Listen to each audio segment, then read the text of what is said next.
Natabunan naman ng lupa ang bahagi ng isang bahay sa Ilocos Norte. Habang sa Ilocos Sur, may mga umapaw ng creek at mga kalsadang hindi madaanan. Live mula sa Bigan, Ilocos Sur, nakatutok si Ivy Hernando ng GMA Regional TV. Ivy.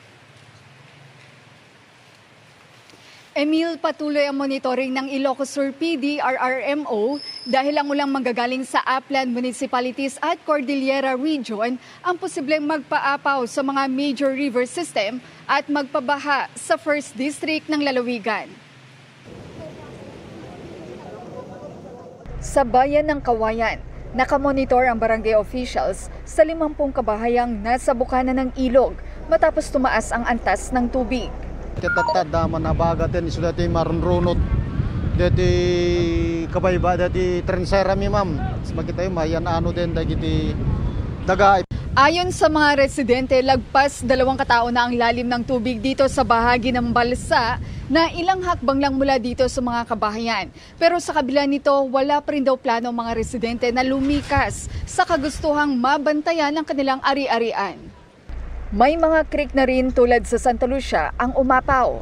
Ayon sa PDRRMO, may ilang kalsada at spillway na hindi madaanan.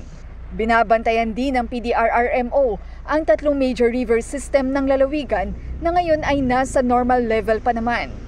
Pag red na, mismong delikado na para dito sa mga low-lying areas natin kasi possible na magkaroon na ng malawakang flooding dito lalo dito sa Metro Vigan po. 88 pamilya naman mula sa 11 bayan sa Ilocos Sur ang inilikas na bago pa magkaroon ng baha sa kanilang lugar. Sa Ilocos Norte, kinailangang ilikas sa evacuation center ang 2 pamilya matapos bumaha sa Barangay Tulawag City kahapon. Umapaw din kasi ang creek doon. Sa Barangay Barit naman, natabunan ng lupa ang bahagi ng isang bahay sa kasagsagan ng malakas na ulan. Ayon sa CDRRMO Lawag City, walang nasaktan sa landslide. Nagtulong-tulong na ang mga residente para maalis ang lupa.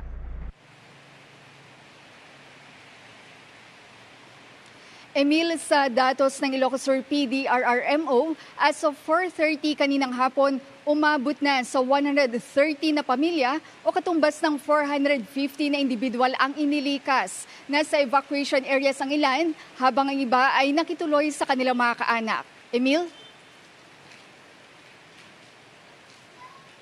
Maraming salamat, Ivy Hernando ng GMA Regional TV.